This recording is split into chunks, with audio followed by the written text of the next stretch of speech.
Chapter 1 of Charles I. King Charles I was born in Scotland. It may perhaps surprise the reader that an English king should be born in Scotland. The explanation is this. They who have read the history of Mary Queen of Scots will remember that it was the great end and aim of her life to unite the crowns of England and Scotland in her own family. Queen Elizabeth was the Queen of England. She lived and died unmarried. Queen Mary and a young man named Lord Darnley were the next heirs. It was uncertain which of the two had the strongest claim. To prevent a dispute by uniting these claims, Mary made Darnley her husband. They had a son, who after the death of his father and mother was acknowledged to be the heir to the English throne, whenever Elizabeth's life should end. In the meantime he remained King of Scotland. His name was James. He married a princess of Denmark, and his child, who afterwards was King Charles I of England, was born before he left his native realm. King Charles' mother was, as has been already said, a princess of Denmark. Her name was Anne.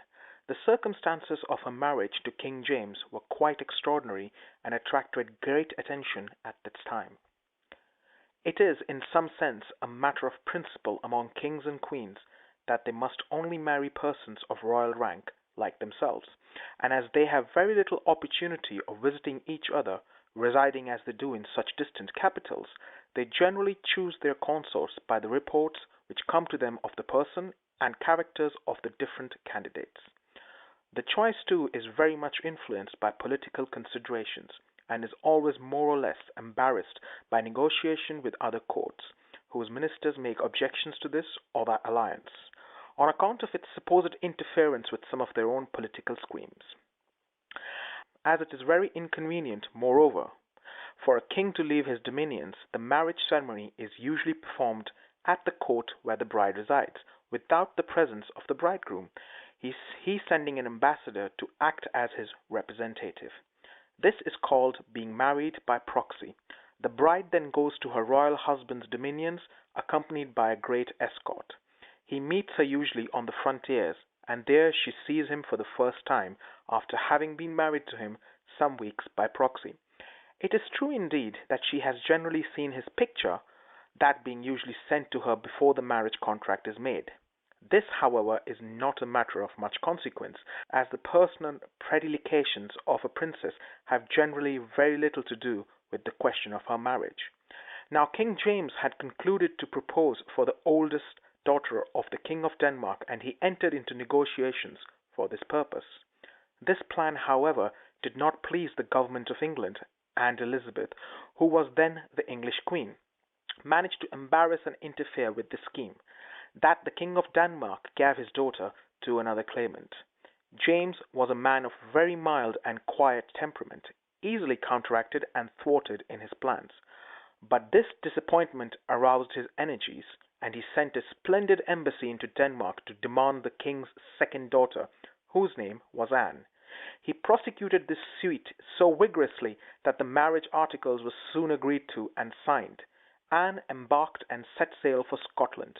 The king remained there, waiting for her arrival with great impatience.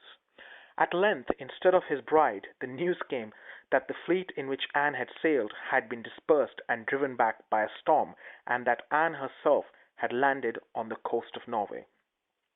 James immediately conceived the design of going himself in pursuit of her, but knowing very well that all his ministers and the officers of his government would make endless objections to his going out of the country on such an errand, he kept his plan a profound secret from them all. He ordered some ships to be got ready privately, and provided a suitable train of attendants, and then embarked without letting his people know where he was going. He sailed across the German Ocean to the town in Norway where his bride had landed. He found her there, and they were married. Her brother, who had just succeeded to the throne, having received intelligence of this, invited the young couple to come and spend the winter at his capital of Copenhagen. And as the season was far advanced, and the sea stormy, King James concluded to accept the invitation. They were received in Copenhagen with great pomp and parade, and the winter was spent in festivities and rejoicings. In the spring he brought his bride to Scotland. The whole world were astonished at the performance of such an exploit by a king, especially one of so mild, quiet, and grave a character as that which James had credited of possessing. Young Charles was very weak and feeble in his infancy. It was feared that he would not live many hours. The rite of baptism was immediately performed, as it was in those days considered essential to the salvation of a child dying in infancy that it should be baptized before it died. Notwithstanding the fears that were at first felt, Charles lingered along for some days, and gradually began to acquire a little strength. His feebleness was a cause of great anxiety and concern to those around him, but the degree of interest felt in the little sufferer's fate was very much less than it would have been if he had been the oldest son. He had a brother, Prince Henry, who was older than he, and consequently heir to his father's crown. It was not probable, therefore, that Charles would ever be king, and the importance of everything connected with his birth and his welfare was very much diminished on this account. It was only about 2 years after Charles's birth that the Queen Elizabeth died, and King James succeeded to the English throne. A messenger came with all speed to Scotland to announce the fact. He rode night and day. He arrived at the king's palace in the night. He gained admission to the king's chamber, and kneeling at his bedside, proclaimed him King of England. James immediately prepared to bid his Scotch subjects farewell, and to proceed to England to take possession of his new realm. Queen Anne was to follow him in a week or two, and the other children, Henry and Elizabeth, but Charles was too feeble to go. In those days there was a prevailing belief in Scotland, and in fact the opinion still lingers there, that certain persons among the old Highlanders had what they called the gift of second sight. That is, the power of foreseeing futurity in some mysterious and incomprehensible way.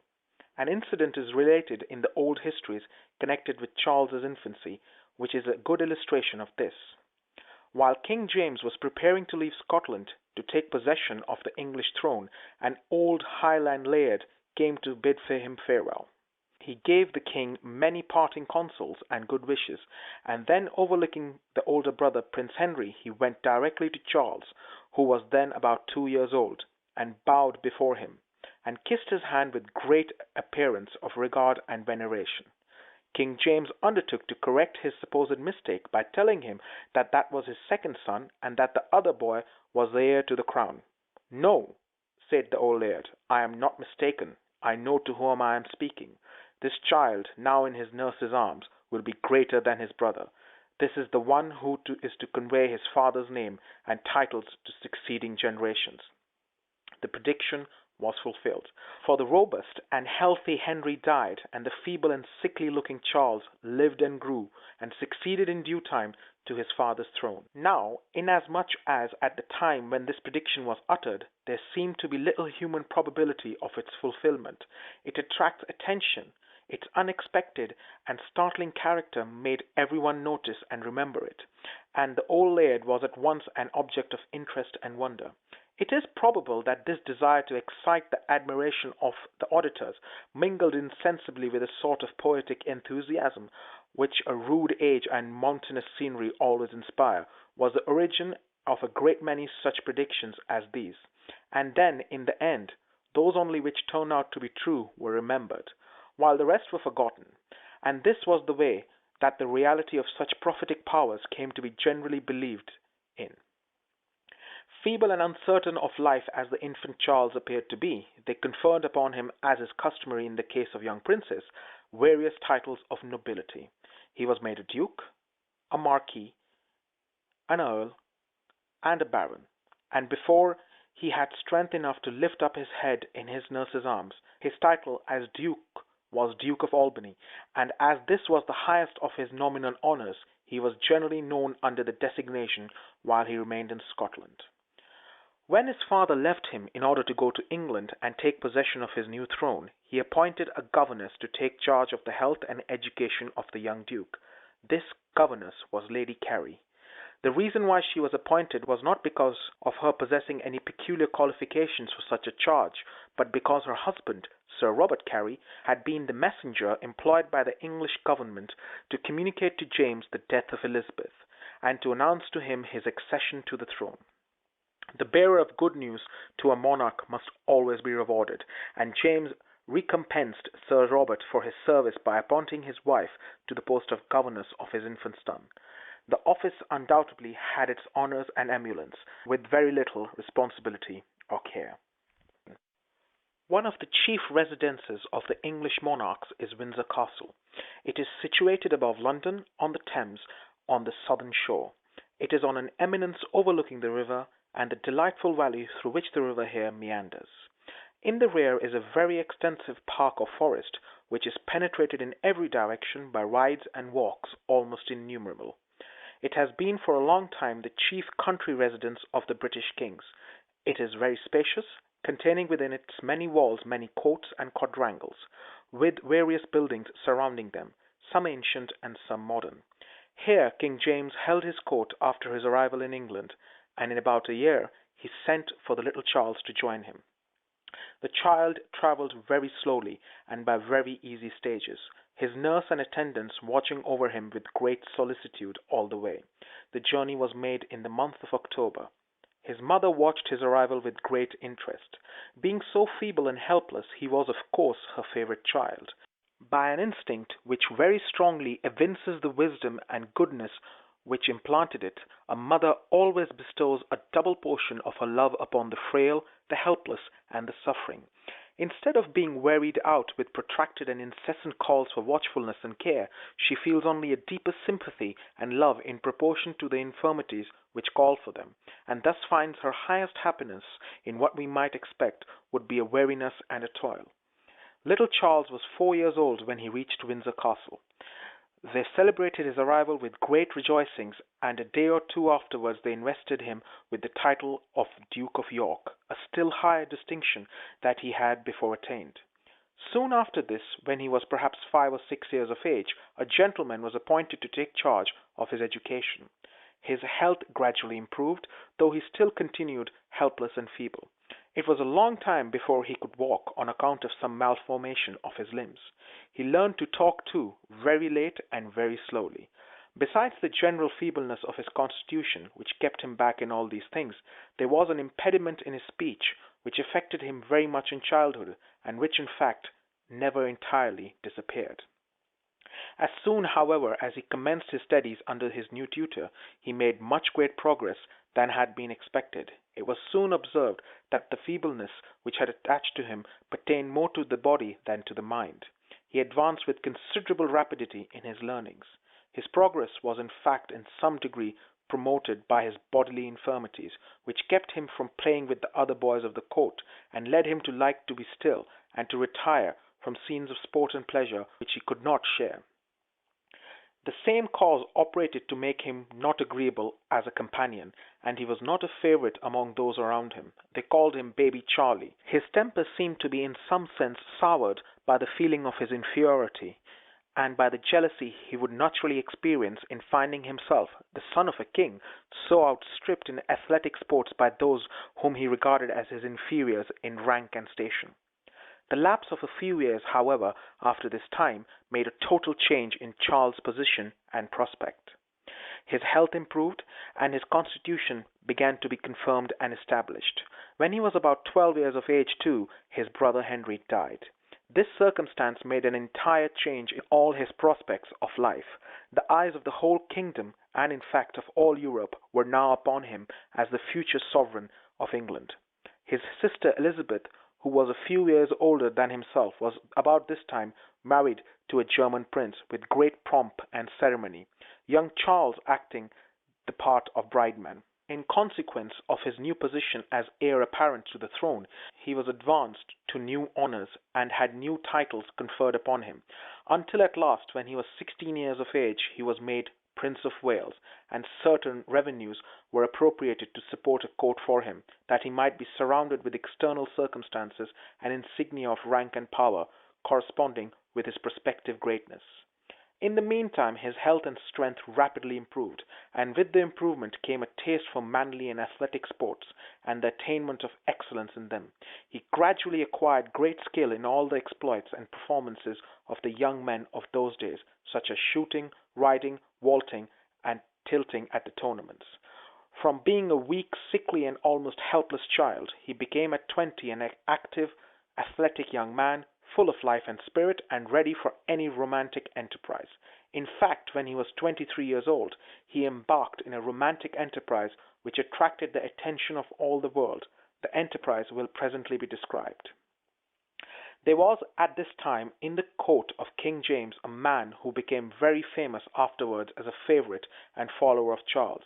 He is known in history under the name of the Duke of Buckingham. His name was originally George Villiers.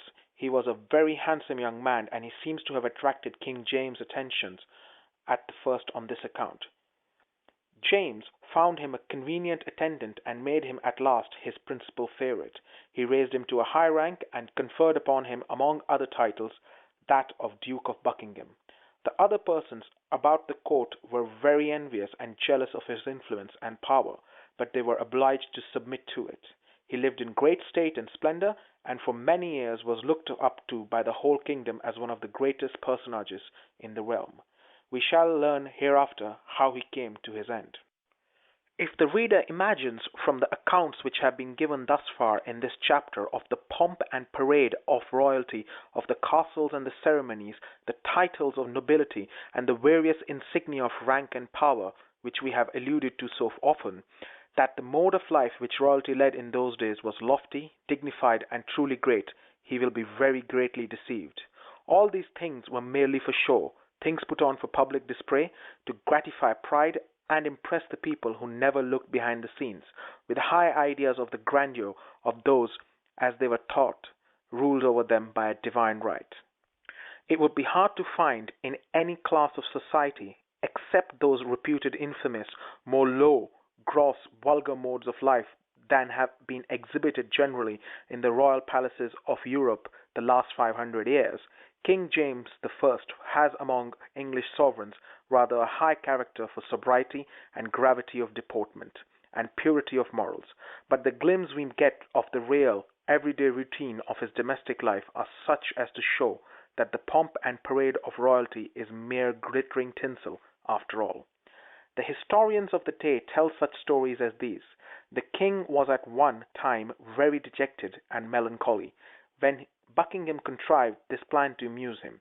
In the first place, however, we ought to say, in order to illustrate the terms on which he and Buckingham lived together, that the king always called Buckingham Steenie, which was a contraction of Stephen. Saint Stephen was always represented in the Catholic pictures of the saints as a very handsome man, and Buckingham being handsome too. James called him Steenie by way of compliment. Steenie called the king his dad, and used to sign himself in his letters, "Your slave and dog Steenie." There are extant some letters which passed between the king and his favorite, written on the part of the king in a style of grossness and indecency, such that the chroniclers of those days said that they were not fit to be printed. They would not blot their pages with them, they said. King Charles' letters were more properly expressed. To return to our story, the king was very much dejected and melancholy. Steenie, in order to divert him, had a pig dressed up in the clothes of an infant child. Buckingham's mother, who was a countess, personated the nurse, dressed also carefully for the occasion. Another person put on a bishop's robes, satin gown, lawn sleeves, and other pontifical ornaments. They also provided a baptismal font, a prayer book, and other things necessary for a religious ceremony, and then invited the king to come in to attend a baptism. The king came, and the pretended bishop began to read the service, the assistants looking gravely on, until the squealing of the pig brought all gravity to an end. The king was not pleased, but the historians think the reason was not any objection which he had to such a profanation, but to his not happening to be in a mood for it at the time.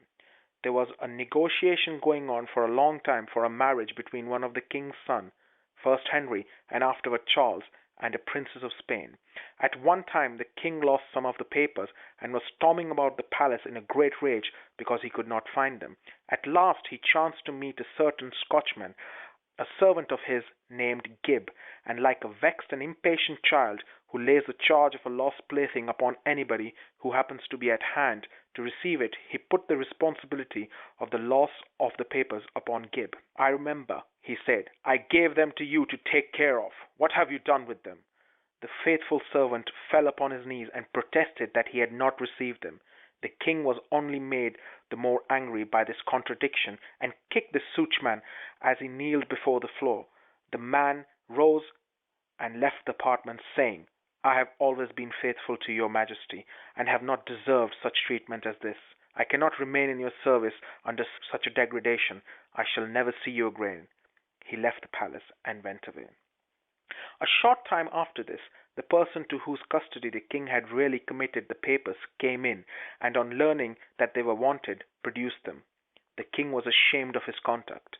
He sent for his Scotch servant again, and was not easy until he was found and brought into his presence.